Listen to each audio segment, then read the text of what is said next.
It's difficult. You know that. It's too many.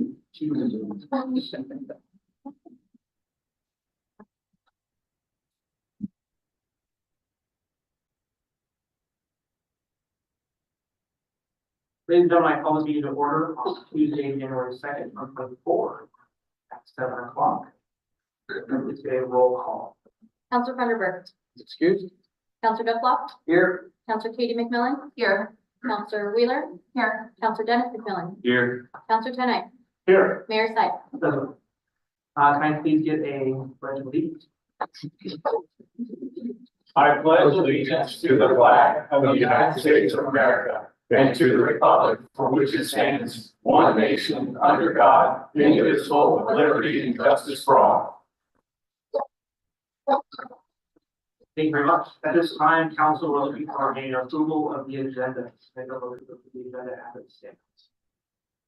Mr. Mayor, I make a motion, we approve the agenda as presented. Thank you for your motion. Can I get a second? That motion, please. I'll second that. All in favor? Aye. All opposed? Thank you. Moving on to Mr. Stockdale, City Manager report, David, you have the floor. Thank you very much. We'll start with 5.1, mostly for the audit. Yeah, so in your packet, you have a pretty lengthy audit report. Each year, as an Oregon municipality, we are required to have an outside accounting firm do an audit of our financial records. This year, as with all of our other years, we received an unmodified or clean report. Basically, that means that the auditors found no internal control issues and believe that our financial statements are presented fairly without any material misstatements. This year was the first year that we had an added audit requirement, which is called the single audit. That's triggered when a government spends more than $750,000 in federal pass-through funds in any given year. And with the pedestrian bridge project and some of our community development block grants, we exceeded that threshold. So it's just a little bit more of a rigorous look at all of our procurement and purchasing, all of our invoices, making sure that we're doing everything detailed to the level that the federal government requires. I will go through all of the financial information in there. It's available to look at. I'll draw attention though. We do have a consolidated, what they call the management discussion and analysis, which is from pages 48 to 58. That's a pretty good summary of the entire audit and our financial position. If you have any questions, I'm happy to answer them. It was glowing. Yeah. Wonderful. Great. No other questions on that? 5.2, once for the fourth year in a row, the city's received the Government Finance Officers Association's Distinguished Budget Presentation Award. One of the things that's of note this year is, compared to others, they also received a special recognition in our budget for our strategic goals and strategies. So those are two things adopted in the budget, both the council's goals and strategic plan and the budget committee's goals are all incorporated into that document. And we received special recognition for that.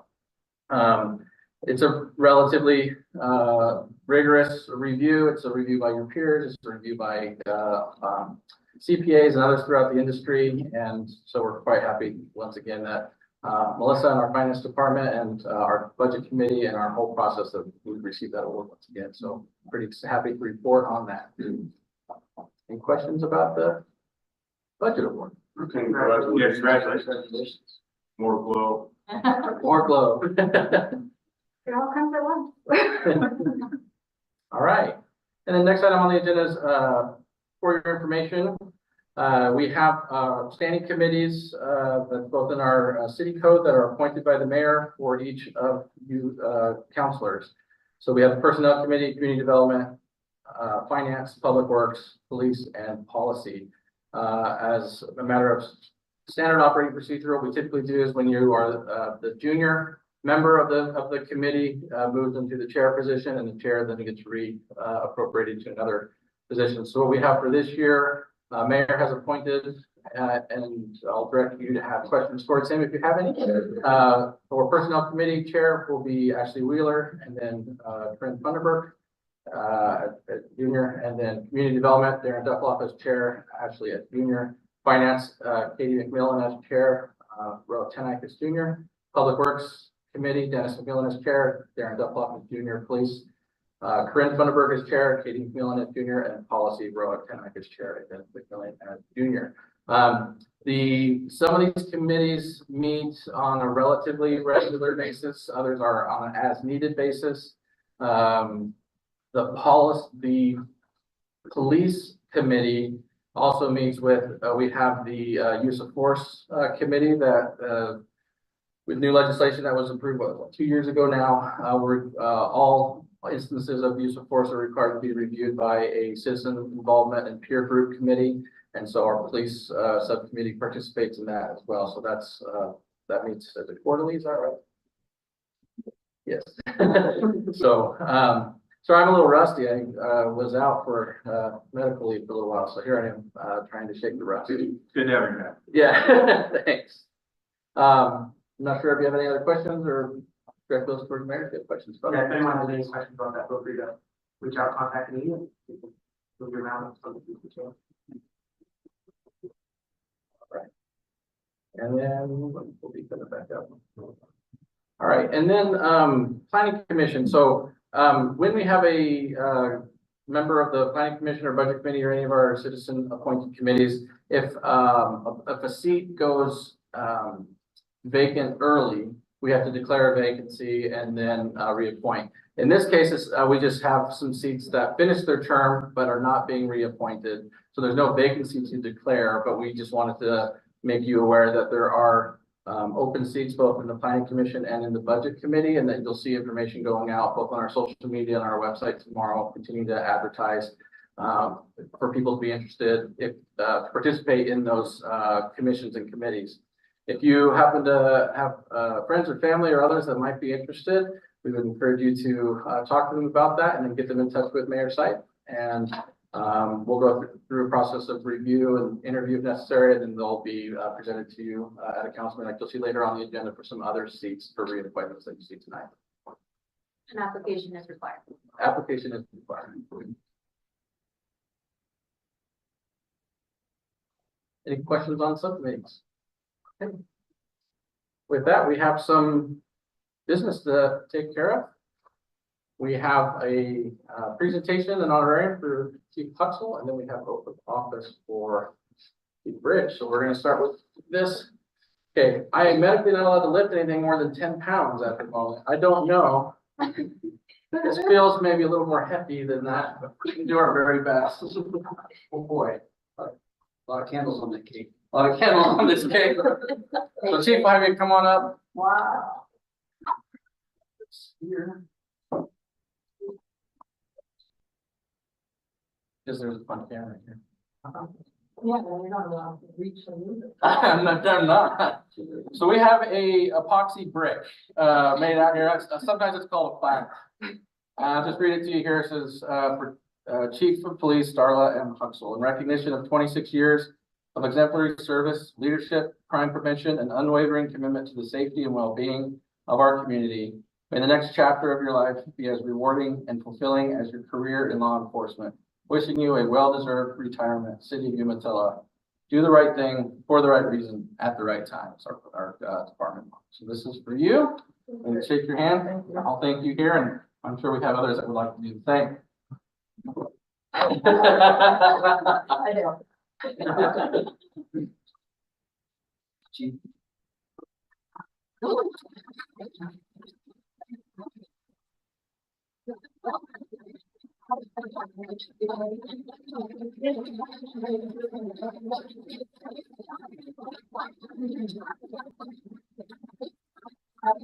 Weighs more than 10 pounds. Doesn't weigh more than 10 pounds. It'll be our little. Okay. That's one. It'll be our little mama secret. But now you have to give us the proverbial speech, Chief. So I will, but I don't want to put my back in anything, so. So I told these guys that I'll do a history lesson, a little fun story. When I was in the 8th grade, my sister started a business. And my job was to mow lawn, and her job was to clean the house. So we were kind of known as the inside-outside girls. And we had some pretty lucrative clientele at that time. The mayor, superintendent of school, postmaster, some pretty lucrative businessmen. So we developed a work ethic in that manner. When I turned 16, so my sister was 18, the mayor, then Bud Draper, approached my mom and hired us to mow lawns in the cemetery. So off we went. So my actual first job was working for the city of Utah way back when. And how I got involved in that was my sister didn't know how to drive the dump truck or mow the lawn. So we came as a package deal. So technically she was the one that was hired because she was 18. I wasn't old enough, but it was a package deal. So when I talk about taking care of the city, it goes way back. Goes way back to my childhood. And the appreciation for that as well. But it also showed a good work ethic will get you a long way in life. And so at some point, you reach the point where you know it's just time to step aside and have somebody else come in and bring new ideas and do a great job. So with that, I'd like to introduce Ron Bridge and his wife, Amy. So Ron is going to read the oath, the chief's oath, and then Judge Crow will swear him in, and his lovely wife Amy will pin him. This will be the longest oath I've ever taken before in my life. So we need to either get you to project your voice or use the microphone. It's not on. You gotta turn it. How's that? Okay. I really do have a pretty loud voice, so. Okay. Like I said, it's long. As a police chief, my fundamental duty is to serve my community in a leadership capacity by directing, controlling, and managing the police department. I shall use my training, experience, and education to ensure that my community receives professional, dedicated police services in humane, ethical, fair, and honest manners. I shall instill in all members of my department the duty to respect the constitutional rights of all people to liberty, equality, and justice. I shall investigate all complaints of police misconduct fairly, thoroughly, and completely to ensure that police authority is not abused.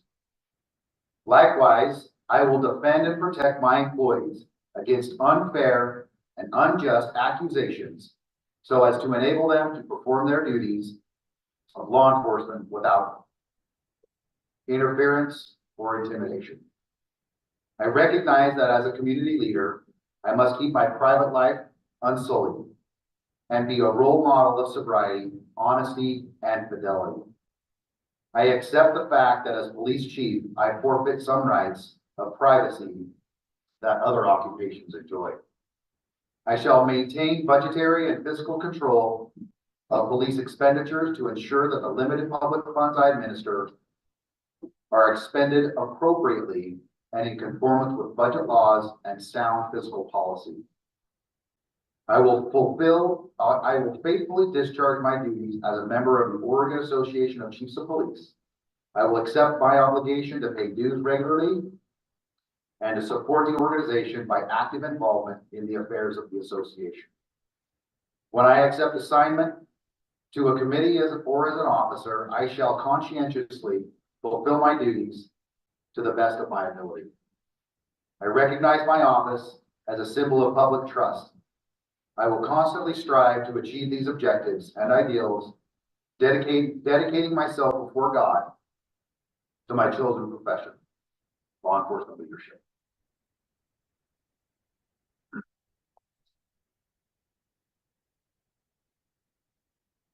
You're on. Yeah. I just don't know. Yep. Raise your right hand. I, Ronald Bridge, I, Ronald Bridge, the Humansville Police Chief, the Umatilla Police Chief, do solemnly swear do solemnly swear that I will support the Constitution that I will support the Constitution and laws of the United States of America, and laws of the United States of America, the Constitution and laws of the State of Oregon, the Constitution and laws of the State of Oregon, the laws and ordinances of the City of Umatilla, the laws and ordinances of the City of Umatilla, and the rules and regulations of the Umatilla Police Department, and the rules and regulations of the Umatilla City Police Department, and that I will well and faithfully and that I will well and faithfully discharge the duties of the office discharge the duties of the to office which I have been appointed to which I have been appointed in and for the City of Umatilla, in and for the City of Umatilla, according to law according to law and to the best of my ability. and to the best of my ability. Welcome to the City of Umatilla.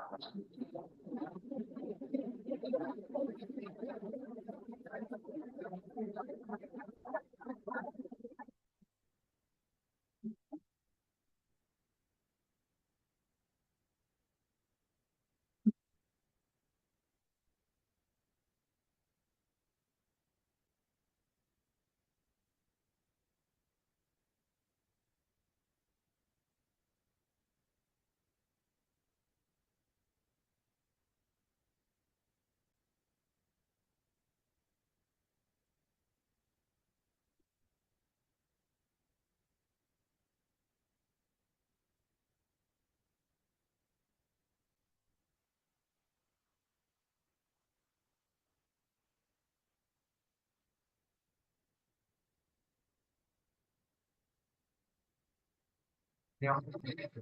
Okay. Chief Rick, at this time, do you see if there's any public comment?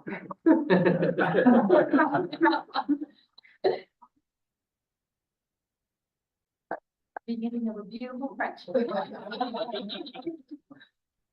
Any public comment at this time? I would just like to say that,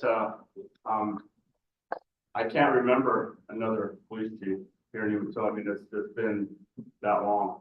And, I just personally want to thank you for your service. And what an awesome sight to behold the transfer of the baton. And welcome to our new chief.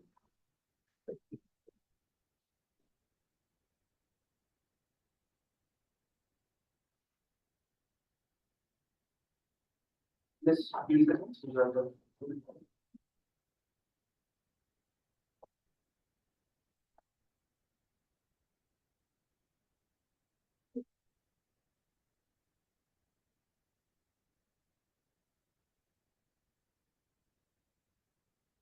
Judy Taylor, 205 Yakima Street.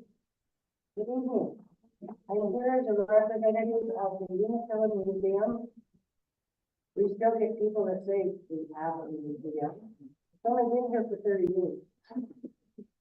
This is the time of year when we renew and try to encourage people to become members of the museum. I handed each of you a membership slip, and we hope that members of City Hall will show their support by becoming members. We have meetings the second Saturday of every month at 10 o'clock in the morning. And we have fun to come and share and enjoy our museum. Thank you. Thank you. We have a decided hearing for the resolution.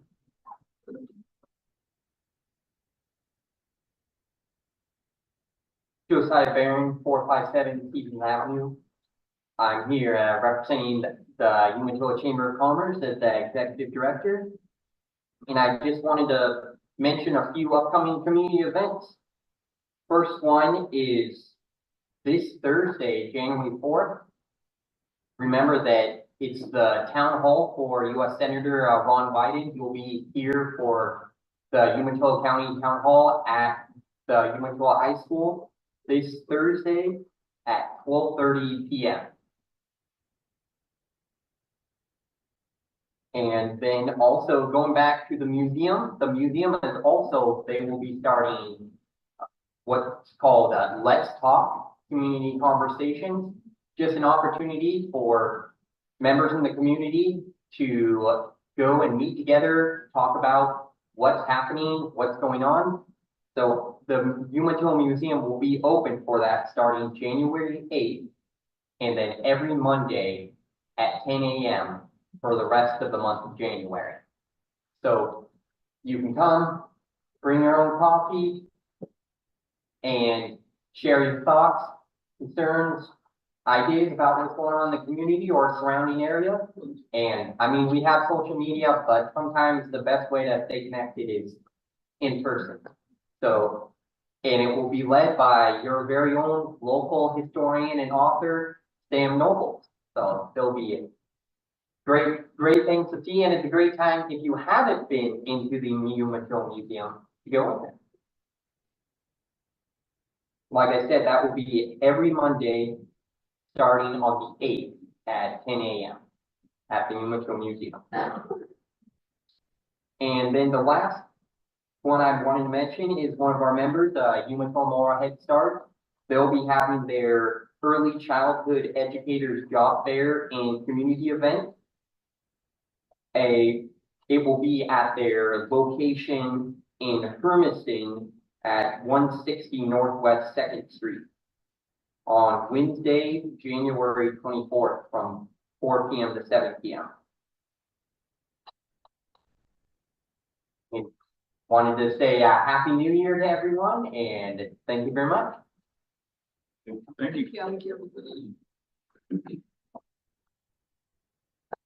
Okay, moving on to 7.1, our consent agenda for the day. Any questions about 7.1, council? On the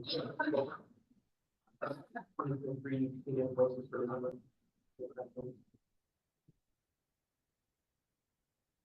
I don't know, I'm trying to find it, did I see it earlier? We had some revitalization grants that we gave out during this, I don't remember. Maybe I missed it. It's also approved, but not necessarily that quarter, some of the projects. Yeah, are kind of, down the line. yeah. I just now seeing it, I was like, oh. Okay. All payments though that we did go out have approved. so- Yeah. I can only people from the consent agenda at this time. Mr. Mayor, I would move to approve consent agenda item 7.1, December 2023 paid invoice. Thank you. I have a second. I vote. I'll second it. All in favor? Aye. All opposed? Thank you. Okay, moving on to new business, 9.1, Parks and Rec committee appointments. Yeah, if I could also just interject Miller here. You're all welcome to stay for the whole night and all if you'd like, but if you got things to be, you're welcome to go out. It's not rude at all. We're moving on with the rest of our business, so. But you are welcome to stay as long as you'd like. I feel safe. I know it's always that sort of awkward moment, like, do I leave, do I stay? So, wanted to make sure. Crazy going. Thank you for coming, though. Thank you very much.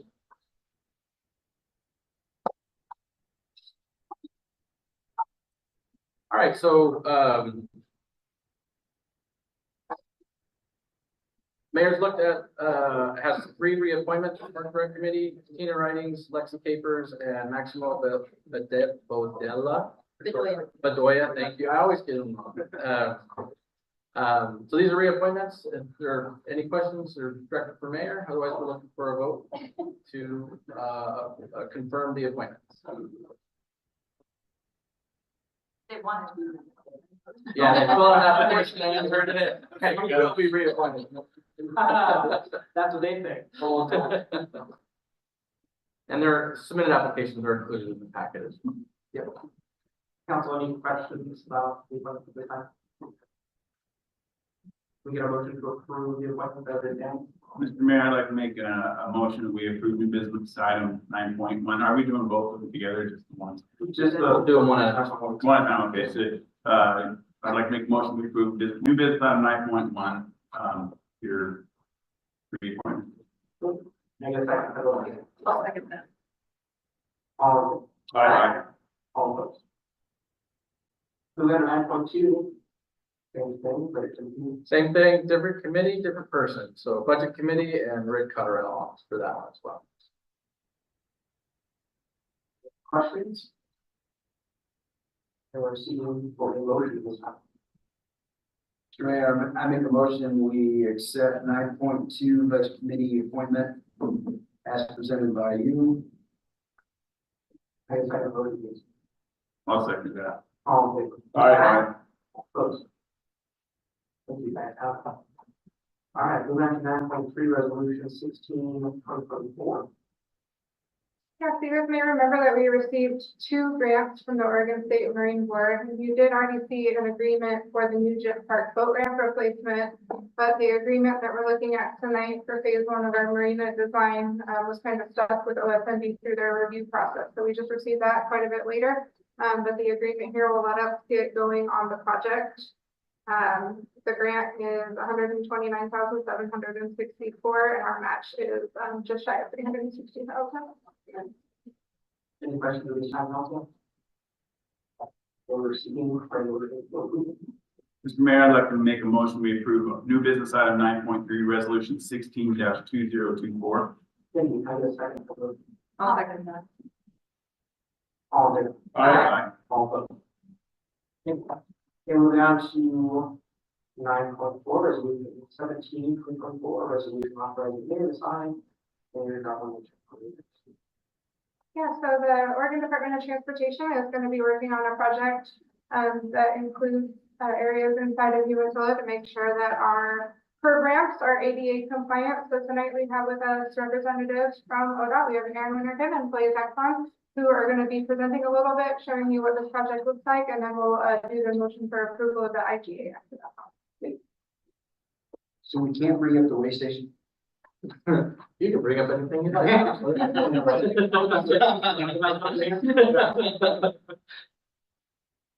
Sorry, I had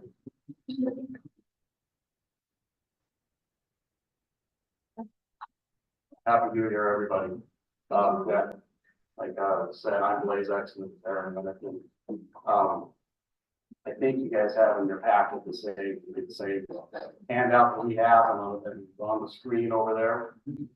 So what Aaron and I want to do real quick is just give you an update on what the department is proposing along the highway through town, and give you an idea of the scope of improvements, the schedule, and when.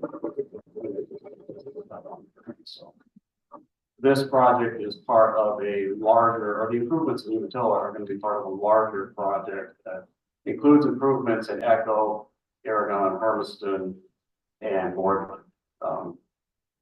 All in total, I think we are looking at updating about 320 to 300 individual pedestrian ramps in the area.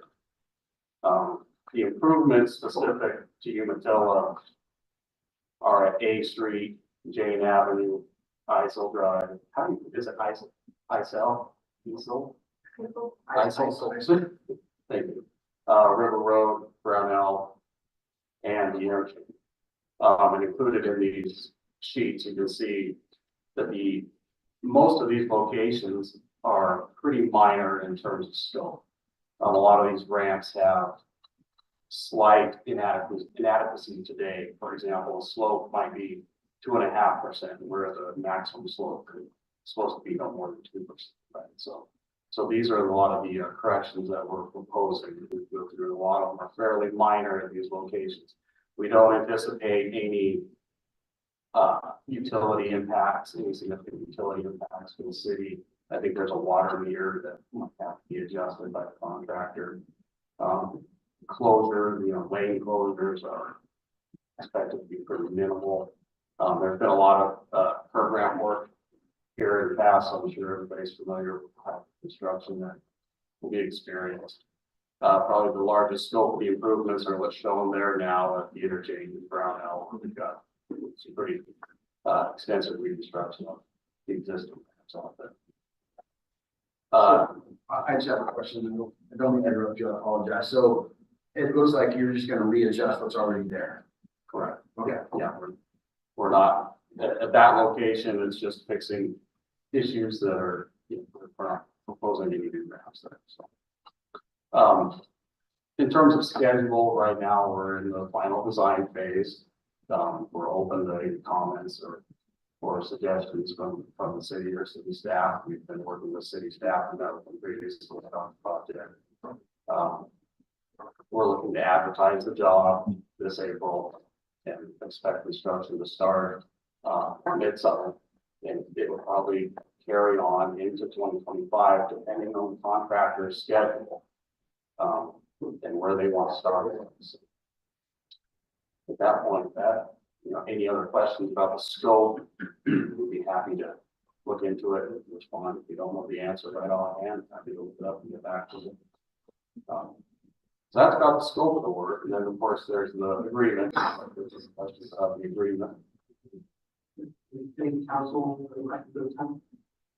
I'm sorry, I know you said, but would you repeat, your anticipated start date?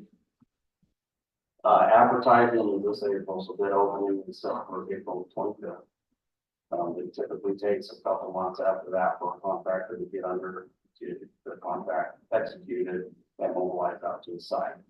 Now, depending on the schedule that the contractor decides to follow, they could start in Umatilla or they could start in Echo. It's up to them, right? So once the contract is awarded and we get a schedule from the contractor, then we'll have a better handle on exactly when the improvements will be happening here compared to elsewhere. And I think the biggest thing for us is the Brownell and 82 is such a choke point for us. And whatever impact we have on moving through there, that's the biggest thing for us. Is that it looks like it's touching every corner. Yes, and there are some minor signal improvements really focused on pedestrian push buttons, whole locations. So,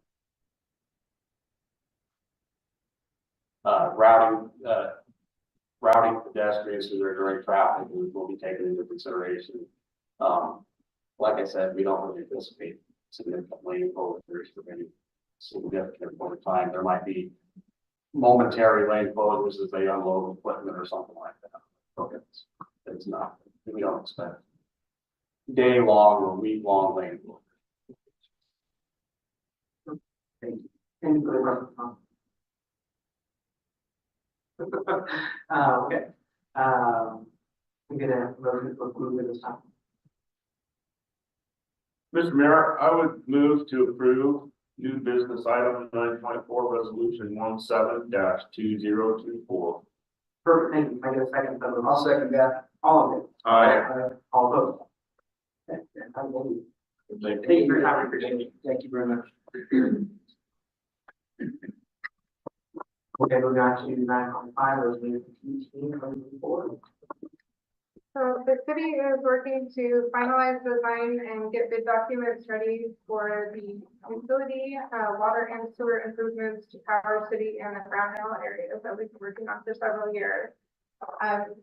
One condition for funding is that the city needs to own and maintain all of the roads within the project area. So this agreement here is an agreement with Umatilla County to transfer several roads into city ownership and maintenance.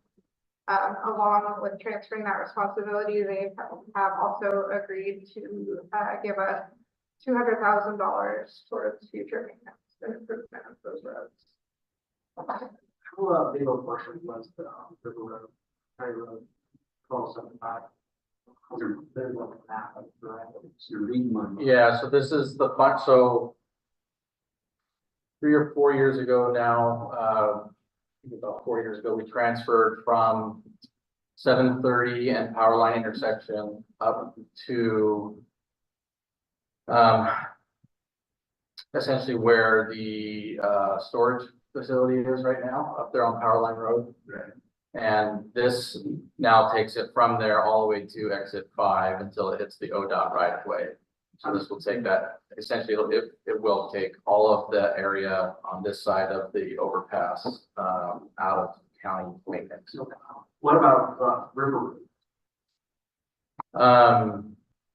Let's see here. 730 south to the intersection with Jones Stop. Just pulling it up, Scott? pulling it up. This will include like the winter salt and roads and stuff too, city and city. Okay, that's good. You guys did way better job, yeah. You're giving us 200,000 or? So we don't go past that right there. Okay. Okay. Very Because good. I thought we were going all the way to the underpass. So we don't go all the way to the underpass, so there's a couple things going on in this area of River Road. One of which is there's a new, pretty active, Adopt a Road group that's been out there cleaning up garbage, things like that. And then because the, mobile home park that's there is kind of interesting because that section of road that fronts them is technically county road, but they're inside city limits. And so we've just, at the moment, very informally just communicated with the, county road crew that we'll take that all the way to the south section of that. We'll maintain that section in front. So you've probably seen us, we patched probably 3 or 4 potholes there almost every single year. They just seem to pop up. That road's in need of a full redesign, reconstruction, the whole thing. So right now it's, we take the roads as they are. We have what's called a JMA, a joint management agreement with the county. Most municipalities have a JMA with the county. The terms of that agreement state that when the roads come into city ownership, at some point, what it does is it recognizes that there are county roads inside city limits, which is not a normal thing. And so it says that at some point there'll be development on both sides and these roads will necessarily need to transfer into the city. At that time, those roads are to be made to a city standard unless otherwise agreed upon by the city council. And so what this proposal does is kind of take a continuation of what we did 3 or 4 years ago and say, we're going to bring these roads into city limit. We're going to allow them to come into the city limits, not built to a city standard. In exchange, they're going to pay essentially a $200,000 payment in lieu of that standard, so that we can then take these roads and get them implemented into our transportation service, our TSP, our road master plan, and then get them prioritized accordingly on reconstruction of those. In this case, there's a lot more roads involved with that because we have CDBG funds. And those projects are a total of roughly 14 million. And this is a condition of receiving those funds. These roads have to be in city ownership. So there's a prudent interest to bring these roads in now as they are, take some of those dollars because sections of Lynn Road, Brownell, and a few others are going to get road improvements as part of those pipeline projects.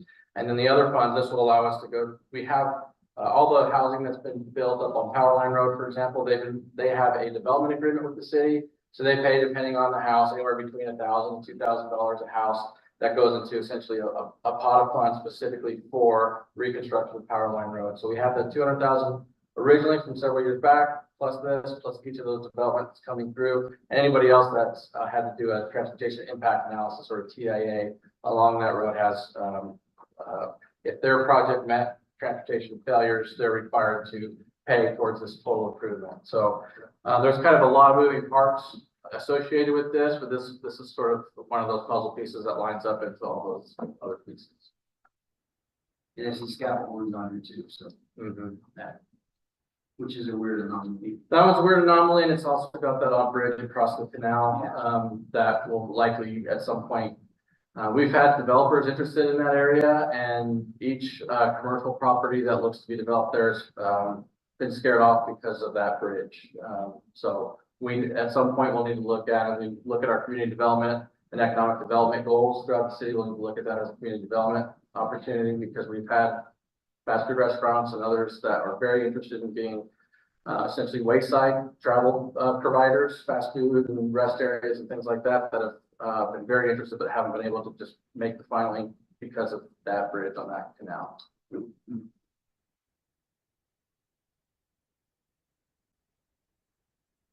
All right, so council, this time, any further questions? Okay, can we get a motion to approve 9.5? I'd like to make a motion, we approve new business item 9.5 resolution 18/2024. I'll second that. All in. All opposed? Okay, thank you. Moving on to 9.6, resolution 1954. So this resolution is also tied in a way to the utility improvement project, for the same area. A portion of the water project is funded with a community development block grant, and a condition of that funding is that we comply, and have a section 3 plan. We already approved a section 3 plan, and basically what that is the provision of the Housing and Urban Development Act of 1968. It basically says whatever economic benefit is coming from that funding, to the extent that we can, it will benefit those who are low income or certain qualifying businesses. The design portion of that project had a similar requirement, but not quite as expansive of a plan. And so council had previously adopted a plan in March of 2020. This plan was included in your packet. It's just a little bit more robust. And also to comply with some updates that have happened since then, and allows us to move forward with that project. Okay, any questions, council? So kind of a motion to approve this. Mr. Mayor, I make a motion that we approve resolution 19-2024. Thank you, Mayor, second the motion, please. I'll second that. All in favor? Aye. All those. Thank you. Just to be clear, we don't need an official repeal of resolution 46-2022. That was a clause of that resolution that took care of it. Okay, moving on to our second public comment. Do you have anyone outside of the second one? Thank you. Moving on to discussion items, we have 11.1 municipal falls for approval. Doesn't matter, like, if you want. I'll jump in. So, this is kind of the project that keeps on giving. So, you might recall, starting all the way back in 21, and, we were looking to replace the art at 730 and 395 with a new project. Seen that, chief? Yeah.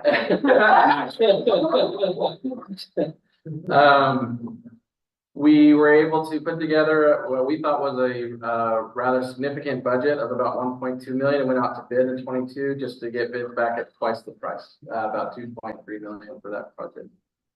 The idea of the project is several, but it's meant to be a legacy project, one that'll be there a long time and essentially create that centerpiece, so to speak. It's both art and creates a sense of location and being, I guess is what they call it. So we shelved it for a little while, see if we could find some more money. We added to this fiscal year's budget some dollars in anticipation of that. And we looked at other alternatives. We brought this item back to council last summer, and the direction there was we made a presentation about, well, maybe we are being too rigid on the way that we went out. We went out, so this is the design, it's 100% planned, go build this for us, and that's why it was so expensive.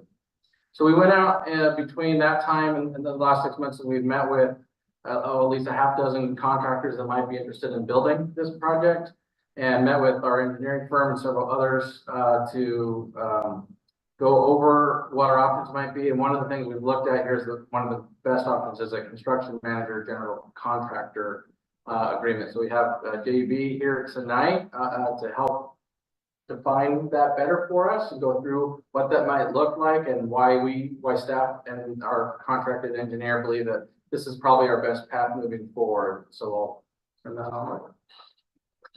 So Alex Sabari, and just for some background, if we're going to do this method, the reason that it's coming to council for process-wise is we have to present findings to council, hold a public hearing, and then approve those findings. So Alex will talk about the recommendation. We're doing a hearing today, or? No approval today, just discussion. Just discussion. Yeah, so the general process is, the process we followed before is what we call a typical design bid build process, where the engineer designs and develops construction plans and bidding documents. We advertise it and then award it to the low bidder. I think you use the microphone to speak up, please. The green button might be off, time's out. Is it on there? There we go. Yeah. Okay. Great.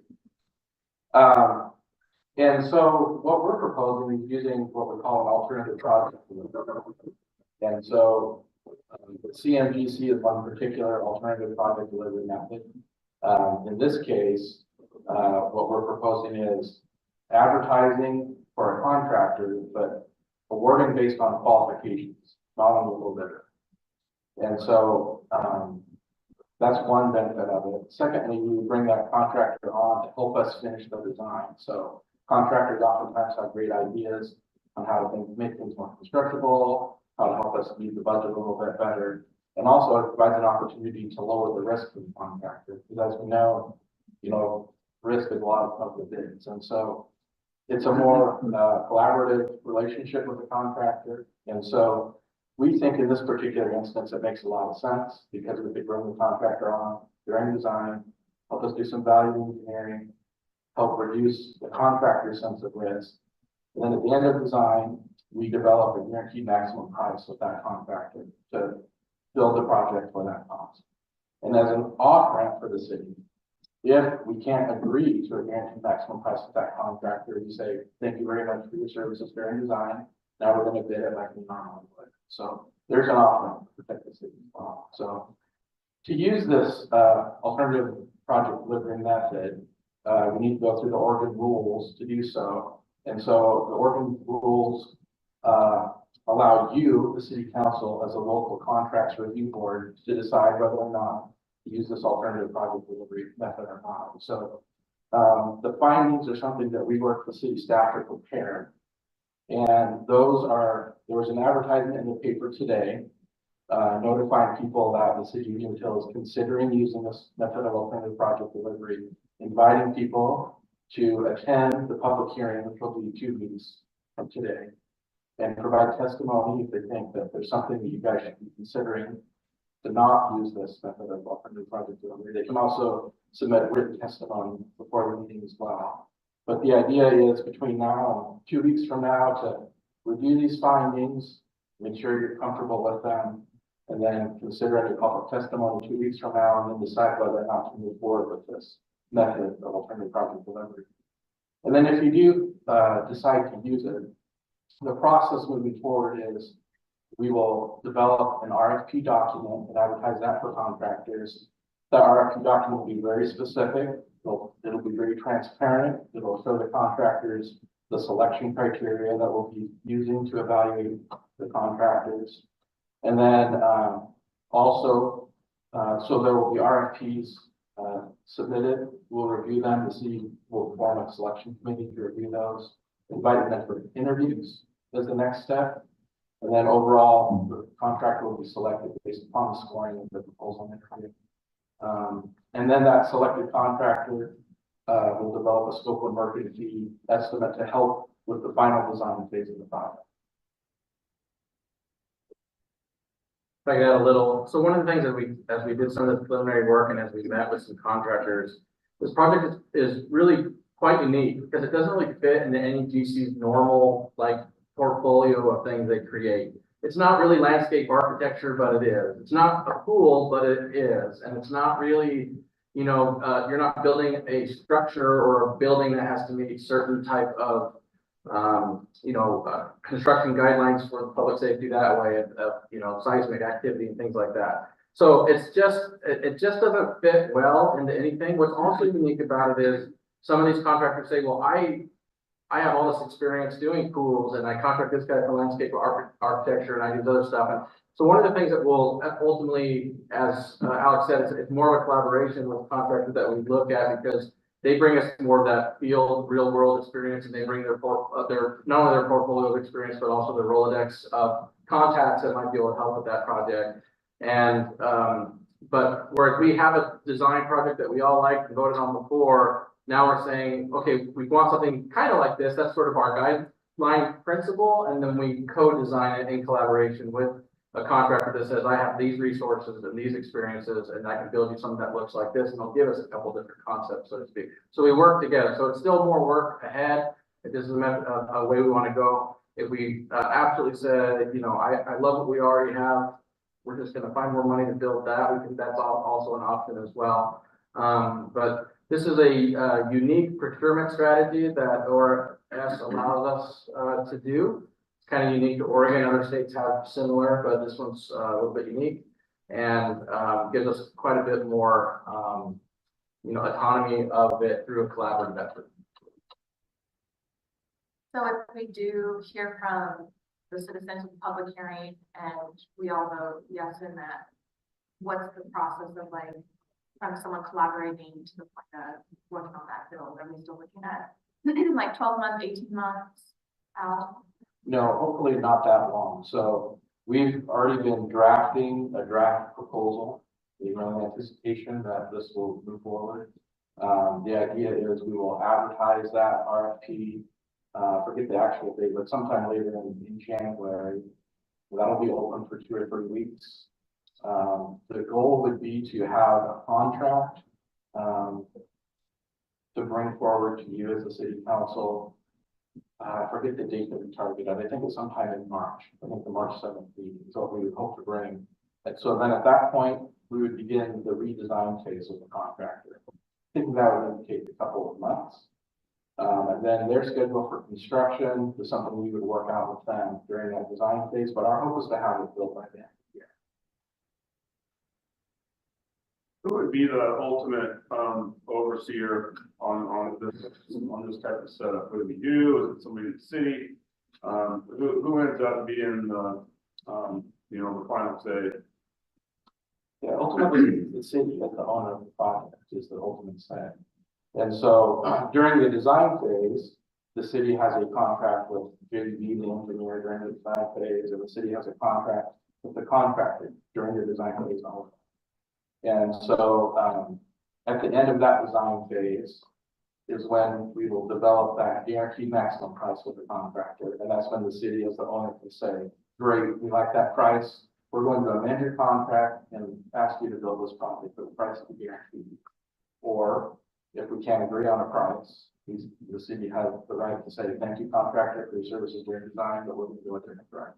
Right. You go to RFP at that point and go from there. Yes, we can. Yeah, so the collaborative effort, what they create with us, we own. So that's one of the things that's a little bit tricky is that they don't have proprietary rights to whatever is created through that process. We own whatever is created through that process. Good. It's very unusual. I like it. Yeah, I like it too, because it really, with the traditional design build process, especially today's day and age with volatility of pricing, it's like you put a project out for bid and cross your fingers and we could get back. Yeah. Not only that, but when we select a contractor based on a low bid, we're almost creating an environment that's adversarial. We're asking the contractor, sharpen your pencil as sharp as you can. If there's any changes, that gets to be disagreements. I think this is an opportunity for a more collaborative process. Be nice to get that project. Yeah, I think that's what Ashley was talking about. So are we talking about sooner or later? Yeah, so it'll be a little bit, and there's a little bit of I guess, delay in the project in terms of bringing the contractor on board, kind of revisiting the final design process with them. But the hope is, once we get a guaranteed price with that contractor, it reaches the city's budget and the contractor will be able to more smoothly build the project as well. The timeline, obviously, trying to get this done in a timely manner is one of the driving elements of the project. But the specific timeline of this being right now, as we're moving into budget committee, starting towards the end of March and then April and May, so that we'll be able to, in an initial proposed budget, have a pretty good placeholder for that. And by the time we get to April or May, we should be able to actually put a finite number into that budget that we're like. Does that job include the removal, or is that something that we can go in there and get it going like sooner? So we learned in the last bid docs that you never know where the contractor is going to put their profit. That's the thing that's tough about a bid document. You can look at a single line item and it might say $300,000 and it only costs them, $30,000, and that's where they made, 9 times the value or 10 times the value of profit. This will be more collaborative this way. So the bid that we had a demo and removal of like $280,000 or something. We're just going, we could remove that in 3 days or quite literally a tenth of that price. And so it's really hard to say. So I think in this particular case, as we move forward, most likely what's going to occur, unless they can say, look, we can do it for pennies on the dollar, we'll probably do most of the demo and removal ourselves, unless the contractor says, no, I'll do it.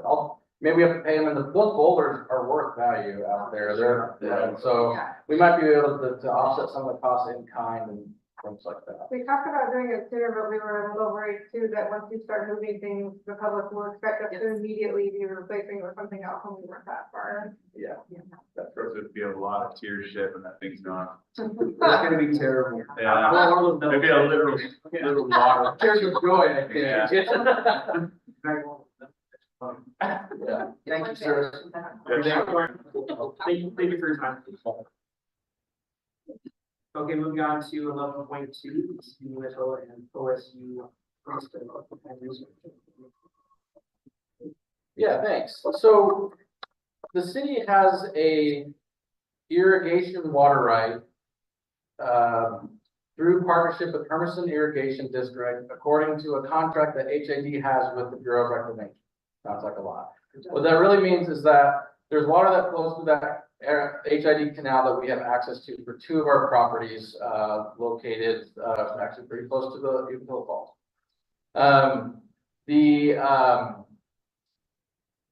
The city has never used these water rights ever in the history of the city. And for the past 5 years, we've partnered through a memo with Oregon State University, their Research and Extension Center here, where they've been able, anywhere that HID canal connects within HID's district, they've been able to set up small outdoor laboratories using that water. And they've done anything from monitoring of bees and then of course looking at arid climate, and they've created hybrid plants that don't need water, need a little bit of water, all kinds of really fascinating stuff, and they've all used through this memo. Well, at this point, we've done it now for so long, they're looking at an opportunity to say, let's just formalize this so we don't have to go through a memo each year. In order to do that at that level, it goes to elected councils and boards need to create that agreement. Once we get to, that's a ORS 190, that's a intergovernmental agreement at that point. So that gets out of staff's hands. So what this agreement does is it allows them to continue to use that water in perpetuity as they being OSU, as they see fit for the duration of this agreement. And at any time if the city sees a need for that water or wants it back, we have to provide them notice according to the agreement, and the water comes back to use for the city. If we don't use that water, if that water doesn't get used, we have for beneficial use, it is subject to possible forfeiture. We could lose the water right by not using it. Though that's not very likely, but it is a possible risk associated with not using the water.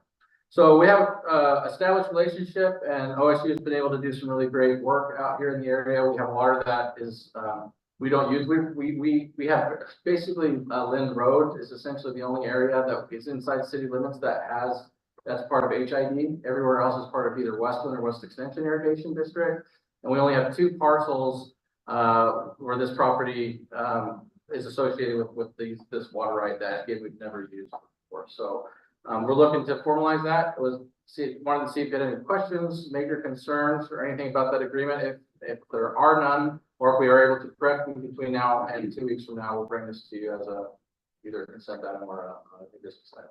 So it looks good. How much water is it actually? I see the acres number, but is it a fee? Is it, I mean. It's teeny tiny. It's hard to actually calculate. It's approximately a half CFS. So it's about no more than about 200,000 gallons of water. That was my question, you know, because it's 27, what's the number, how many acres? 27 something plus. And so, you know, I didn't know how much, I mean, if we're talking acre feet, that's a lot of water. Yeah, acre feet, that would be a lot. Yeah, and so, and I would have to say, you know, we've got other uses for that. So, but if we're talking half a CFS, yeah, it's I think really our annual assessment's about $2,000. Yeah, it's not that big a deal. right. One of the potential benefits of this water, we would certainly have the ability to provide enough notice for this, is as we continue to expand and work on our Hash Park project in McNary, that's going to be a sports complex. That park will be irrigated in one of three ways.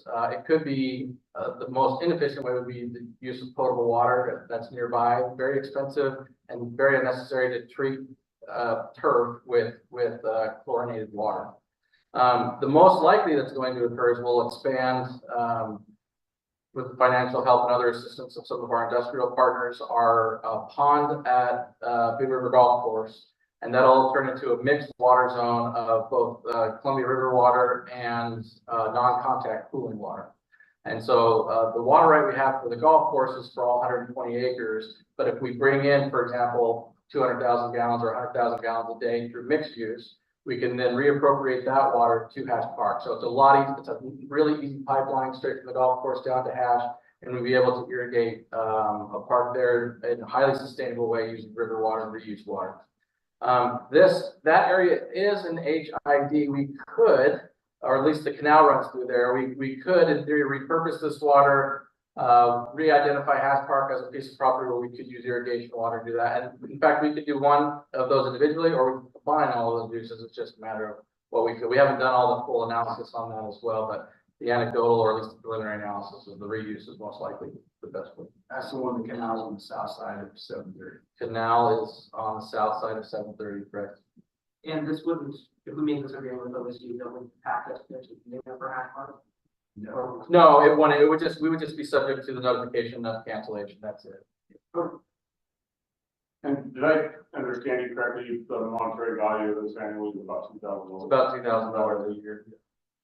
I mean, I think it's good that we can support our area partners, and that way that, and I think it's a great deal for OSU certainly. And it doesn't feel like we're shooting ourselves in the foot, so, you know, It's been fun having them come into City Hall too. They sit down, they're kind of giddy because there's not a whole lot of this type of science occurring out here in the area. And so, they're just sort of gushing with, appreciation that they've been able to use that water. Because as you can imagine, finding a water right and finding somewhere to use it along areas that they have available to them is quite difficult. yeah, whenever I do this, I'm thinking to myself, we're gonna what?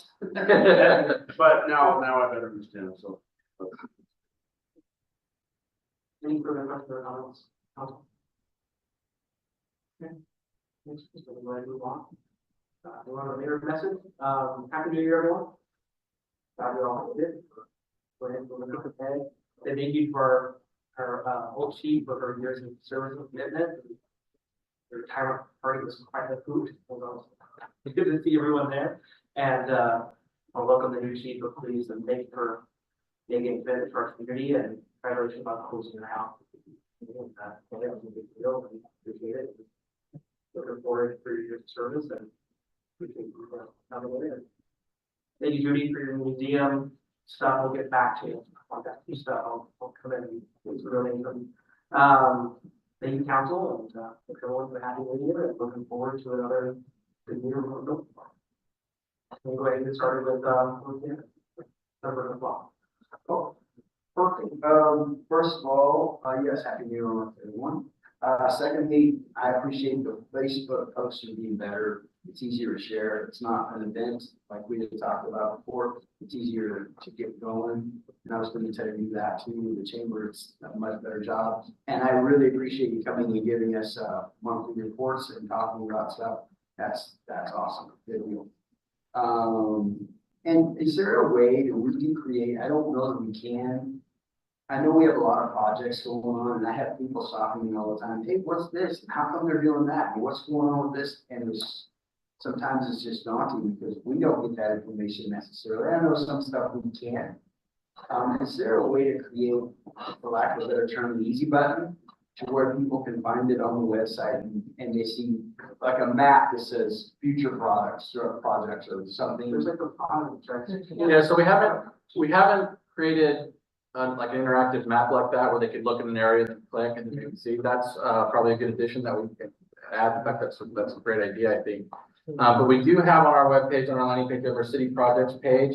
Yep. And this is all of our projects, but it's broken down by thumbnail. You can click on that, you can get down, drill down information, and then even from that, there's drill down on drill downs, depending on how far they want to go. But it's not broken out by geographic location, it's broken out by title, and we could add a map and pinpoint that, we can do that. And the only reason I say that is because somebody like me who's kind of a car around and all that stuff, it would be nice to go and say, hey, new projects, boom, and I can see it in front of me. And it's kind of like the Facebook view. If I have to go to it, I won't bother. If it comes to me, then I'll see it. Yeah. And that's silly to think, but I think there's a lot of people, and we're finding that with business, if you put it in front of them, it's easier for them to follow as opposed to them wanting to find something, because now everything is just such at the touch of your fingers and it's gotta be right. So I just wanted to see if there was a way we could do that. Great. I think that would be great. Second week, or last week, again, Happy New Year. I'm looking forward to 2024. I'm excited. We got a lot of stuff, new stuff happening, a lot of changes happening. It's fantastic. Ready? Let's go. I'm glad you got a new bag. Only half of the new bag. Well, we'll get the other half in a year. Well, I tell you what, I think you should go on the safe line. You gotta carry Brandon around all the time. I know he's out there, he can hear me. That's all I got.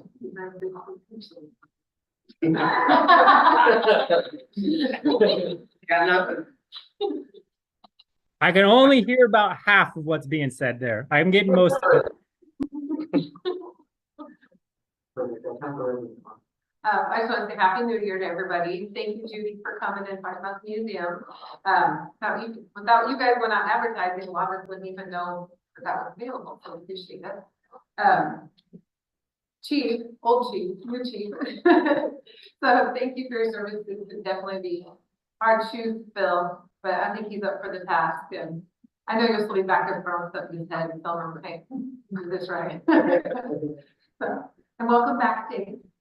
Good having you back there. Your honor yourself. Yeah, It's good to be there. So I just hope everybody has a good start to their new year and see what's in the hole for us. I do not want to sound like broken record. So yes to everything that you said. One quick question though, with the membership invoices, are there more? Where can people get access to it if they're interested? Just at the museum? No, I'm really excited. It's funny and silly as it sounds. I'm excited for budget season. I'm ready to see what's going on this year. And thank you, Chief, for all your years of service and, for the broken record thing, but really, you mean a lot to this city, you still mean a lot to this city, and I really appreciate everything you've done over the years, I really do. And welcome aboard, new chief, so we look forward to seeing what you got going on, Anyway, I just have a quick question. Was there a water outage up on South Hill this last Friday? No. So, speaking of our projects page, we have our PRV projects, our pressure relief valve projects. So, whereas a lot of cities have an issue with not enough pressure, we have the exact opposite problem up in South Hill. With all that gravity, without having to pressurize the system, we're getting well above the state legal limit, which is 85 PSI. So lots of the new houses going in on day one were well over that. And so we've created this PRV project to come in compliance with that. In order to swap out and install those valves, we have to flush the main. And so what ends up happening is they run out to various hydrants throughout that system, flush it all out, which also stirs up gunk and stuff like that inside the main line that just is part of the natural stuff that's in those pipes. And then they flush those out, they close those off, and then all of our water lines are looped. So they shut off the appropriate isolation valve so they can then cut and install the PRVs. And so what a lot of people have seem to be experiencing, and this is relatively anecdotal, but a pretty good educated guess, is that they're getting some discoloration in their pipes because some of the stuff that's just moving around. There's nothing in that pipe that's unsafe. It's just regular sort of calcification and things like that happen inside of an interior side of a pipe. And so while they're doing that, when you at your house is used to getting water from the right side and from the left side, you get far more consistent and sustainable pressure. When you cut off the one side because we're putting in a valve, so you're only getting half moon instead of a full loop, your pressure drops. And so a lot of people are seeing, temporary pressure drop, but it's only happening for, like you said, about Yeah, is 24 hours. that gonna come back on, is the pressure gonna, because it's insanely weak at our house, I mean, it was nice, and then for like 10, 20 minutes, it was completely gone. And then now the pressure is very, very low.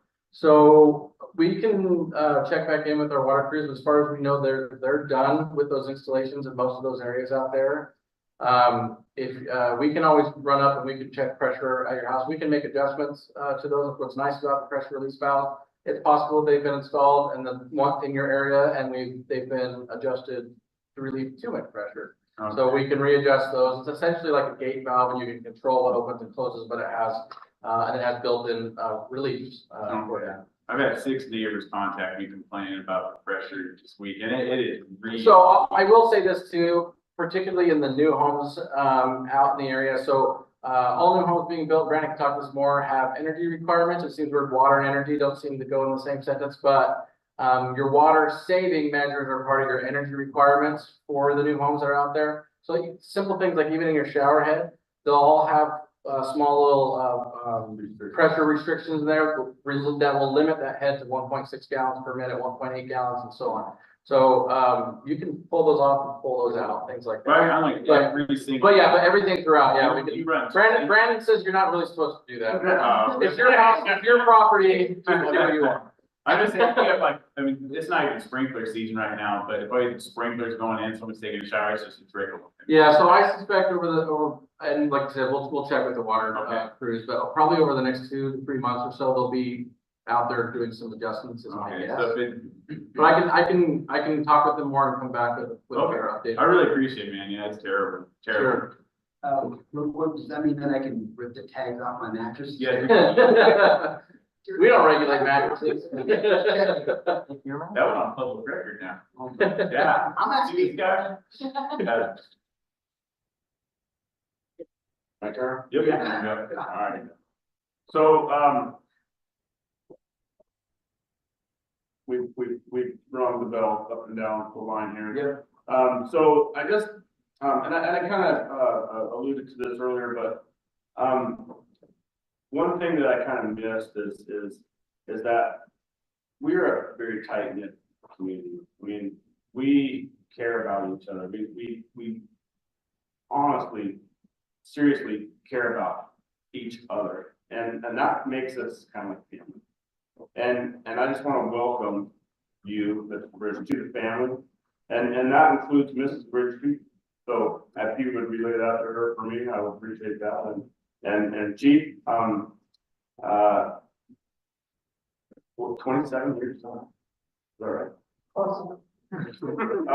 I apologize for missing your celebration here the other day. I was up in the mountains and I felt bad about not being here, and so I apologize for missing that. So I just wanted you to know. And that's all I have. Thank you. Thank you. Council, this time we're looking for a motion to, Council, this time we're looking for a motion to adjourn. Mr. Mayor, I make a motion to adjourn the regular scheduled meeting. Can I get a second, please? I'll second. All in favor? Aye. All opposed? We're now adjourned. Thank you, everyone.